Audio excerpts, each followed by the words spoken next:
Assalamualaikum warahmatullahi wabarakatuh. Om Swastiastu, Namo Buddhaya, salam kebajikan. Sahabat-sahabat dimanapun juga berada, Roy Panci tidak bisa lagi mengelak sahabat. Di salah seorang alumni perguruan tinggi di Australia yang memang berdomisili di Australia itu kembali memblow up satu informasi yang hemat saya ini membuat Panci ini semakin jungkir balik, sebab seluruh konten-konten Roy Panci yang ada di tanah air, di mana dia acap kali melakukan konferensi pers, membangun narasi-narasi penyesatan, semua dibantah satu persatu. Setidaknya ada dua hal yang beliau reaksi langsung. Yang pertama, ketika Roy Panci dengan sangat bangga memperlihatkan pisahnya yang selama 3 tahun, dan dianggapnya Roy Panci itu adalah hal yang istimewa. Dan ternyata oleh alumni Australia yang tinggal di Australia ini itu hal yang biasa saja. Dan yang kedua adalah momen di mana wawancara Roy Panci dengan sekelompok orang yang sepertinya tidak paham persoalan dengan apa yang ditanyakan oleh Panci, atau mungkin sengaja dikondisikan, itu pun dibongkar semuanya oleh bapak ini. Sehingga hemat saya ini video yang betul-betul membuat Panci tidak bisa lagi mengelak. Dan ada hal yang menarik sahabat, bahwa ternyata orang ini karena Inser itu dekat dengan tempat di mana dia tinggal, maka dia akan menyempatkan waktu untuk datang ke Inser langsung, membuat satu dokumentasi video, dan itu kita tunggu. Dan saya kira itu yang ditunggu-tunggu oleh netizen di Indonesia ya. Sehingga tidak ada lagi ruang bagi Panci untuk membangun narasi-narasi penyesatan. Nah, seperti apa videonya sahabat? Ini coba kita simak secara bersama-sama. Utamanya pemerintah Republik Indonesia, utamanya imigrasi, saya justru diberi visa 3 tahun.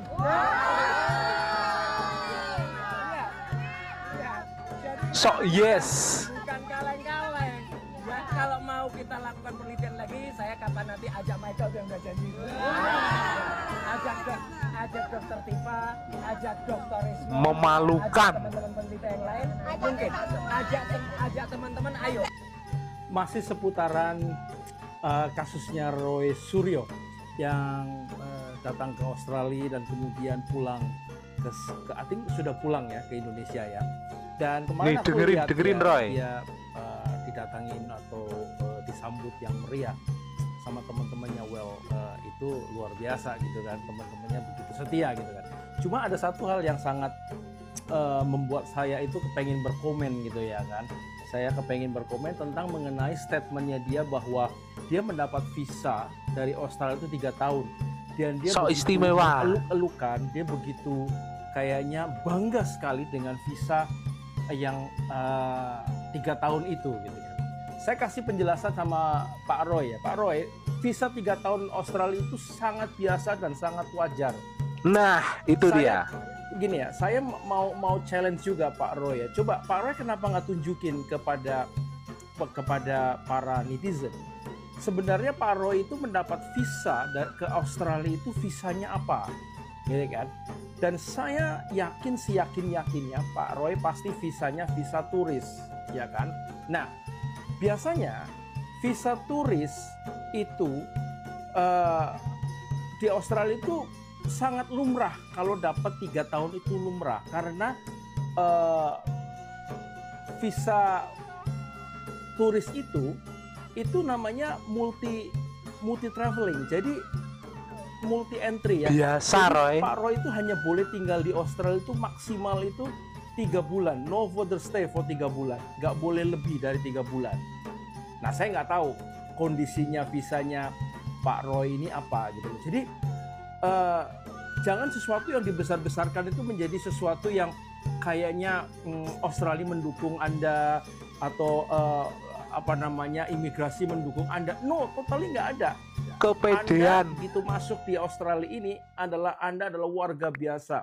Anda bukan kelas nomor 1, Anda bukan kelas nomor yang wow. Anda adalah orang biasa, turis biasa, ya. Jadi itu yang saya mau komenin aja gitu loh. Jadi biar netizen juga tahu kebenarannya ya. Jadi kalau visa 3 tahun itu bukan berarti wah imigrasi mendukung dia, Indonesia mendukung dia, Australia mendukung dia, atau mungkin Australia mengidam-idamkan dia datang. No. Halu mas Itu itu. sangat common, it's a common ya. Jadi itu aja. Jadi nggak usah terlalu yang wow banget gitu loh, B aja gitu. Oke, terima kasih guys. Itu cuma edukasi aja ya buat kalian ya. Dan itu tentunya nanti bisa bisa di search kok di webnya Australia, government Australia untuk visa 3 tahun sebagai turis. Ya, contohnya adalah untuk seseorang yang ngambil di UTS, kemudian dia sertifikat lulusan dari UTS itu, INSEAD itu, digunakan untuk masuk di kampus swasta negara Singapura gitu. Nggak bisa. Jadi pelajaran di sana memang hanya bahasa Inggris yang diperlukan. Yang kita belajar bahasa Inggris. Di UTS-nya Mas ambil fak apa? Nursing. Ya. Oke. Adakah pelajaran nursing itu ketika di matrikulasi tadi, di PT tadi? Ya ada. Nggak ada. Oh, nggak ada. Karena murni bahasa Inggris. Murni bahasa Inggris. Ini penting banget ini ya. Video Roy Suryo menginterview seseorang, mas-mas pada waktu itu, yang katanya kononnya dia itu adalah orang yang sekolah di keperawatan ya, atau nursing gitu kan. Nah, saya ingin berkomentar di situ guys. Ya, kebetulan adik saya adalah seorang nursing, dan kemudian kemarin saya mempertanyakan kembali ke adik saya. Saya ingin tahu gitu kan, karena adik saya lulusan dari UTS, dan kemudian saya mau mempertanyakan gimana sih asal muasalnya gitu kan. Kamu kok bisa masuk ke nursing gitu loh. Nah, adik saya ini kan dari Indonesia.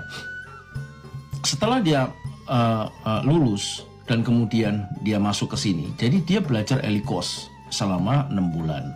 Kemudian setelah itu, habis itu dia masuk ke pathway-nya si INSEAD itu sendiri. Dan kemudian selama 1 tahun, dia digembleng, dia diajarin matematik, bahasa Inggris, fisika, dan semuanya gitu kan.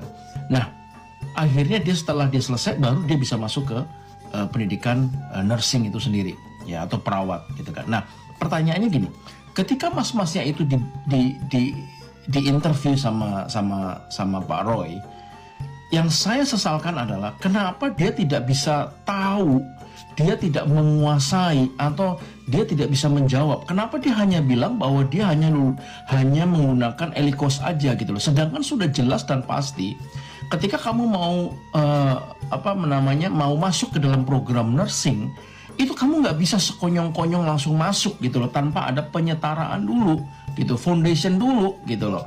Kenapa kamu nggak bilang gitu loh, kenapa kamu nggak menjelaskan gitu loh. Dan ini kan jadi aneh kedengarannya gitu loh. Apakah dirimu itu benar-benar masuk dalam kuliah nursing itu sendiri, atau apa gitu loh, kan itu mesti dijelaskan gitu loh. Makanya itu banyak orang yang di dalam interview itu seakan-akan menjadi kabur gitu, jadi nggak jelas jadinya gitu loh, poinnya tuh mau kemana gitu loh kan. Kalau memang jauh-jauh dari Indonesia Pak Roy datang ke Sydney hanya untuk membahas para orang-orang yang lulusan elikos, itu sayang banget duitnya gitu loh, sayang banget gitu kan. Dan lagi, kenapa dia nggak, kalau sudah di UTS gitu loh ya, kita secara berpikir secara logika gitu loh, kalau aku jadi Pak Roy, kalau ketika aku sudah nyampe di Sydney dan kemudian aku sudah ada ditunjukin, ini loh UTS-nya loh, kemudian saya akan cari tahu gitu loh, di mana kantor INSEAD-nya itu gitu loh, bukan UTS University-nya gitu kan. Insert-nya mana? Karena kan kontaknya kan di insert-nya gitu kan. Harusnya kan datang ke kantor baik-baik, ketok pintu, tanya aja di situ, mau ngibul kayak mau apa kayak, bilang aja anak gue kepengen sekolah di sini gini, ini nggak lulus di SMA, mau ke sini bisa nggak pakai foundation atau bla bla bla, programnya apa, di shooting ya kan, di filmin gitu kan, sehingga menurut saya dan menurut para netizen juga bisa mendapat edukasi juga gitu loh, cara-caranya masuk INSEAD itu kayak apa gitu loh. Itu kan menjadi sebuah edukasi juga buat pendidikan juga gitu loh ya. Kenapa mesti kenapa hanya foto-foto doang, hanya video-video doang, hanya menunjukkan ini loh alumni UTS gini, berani nggak foto di sini. Itu kan hal yang menurut aku itu kayak anak kecil gitu ya. Jadi nggak menunjukkan seseorang yang benar-benar intelektual gitu loh, mempunyai orang yang punya pendidikan tinggi gitu kan. Jadi menurut saya itu video-video kemarin itu ya, itu sangat-sangat membuat saya itu kecewa gitu kan, kecewa banget gitu loh, karena itu mempermalukan dirinya sendiri gitu loh. Sebenarnya saya kepengen mau ke sana, ke Inserts gitu ya. Saya pengen bikin konten di mana saya ingin tanya langsung, karena itu kita masuk, kita ketok pintu, kita tanya, nanti saya kapan-kapan saya bikin konten tentang Insert itu sendiri, dan kita akan bedah sebenarnya programnya apa aja, dan bisa nggak sih orang yang lulus dari pathway-nya pathway-nya Insert itu bisa nggak kita bawa ke luar negeri atau kita sekolah di yang lainnya. Nah, kalau misalnya ini info aja ya, kalau misalnya kita lulus pathway-nya dari Insert, sebenarnya nggak perlu ada keharusan untuk masuk ke UTS. Di sini tuh ketika kita dapat itu foundation itu, kita boleh mendaftar di universitas yang lain di Australia itu sendiri gitu loh ya. Nah, tentunya kita akan tanya lagi nanti, kalau misalnya nanti saya jadi bikin VT-nya, saya akan tanya ke mereka bahwa apakah bisa lulusan foundation Insert itu bisa dipakai di negara lain. Adakah collaboration dari antara Australia dengan negara-negara lain? Adakah kerjasama gitu kan antara Insert itu sendiri dengan universitas di luar negeri gitu kan? Kayaknya seru itu ya. Nanti ya. Oke, saya kira jelas sahabat ya. Kita berharap dalam waktu dekat ada video baru lagi. Terutama kalau beliau sudah dari Insert University, sehingga seluruh informasi-informasi terkait soal bagaimana sesungguhnya posisi Gibran Rakabuming Raka di sana dan seperti apa kebobolan Roy Panci terbongkar, itu akan kita lihat nanti ke depannya. Saya kira demikian. Wallahul muwaffiq ila aqwamit thariq. Wassalamualaikum warahmatullahi wabarakatuh.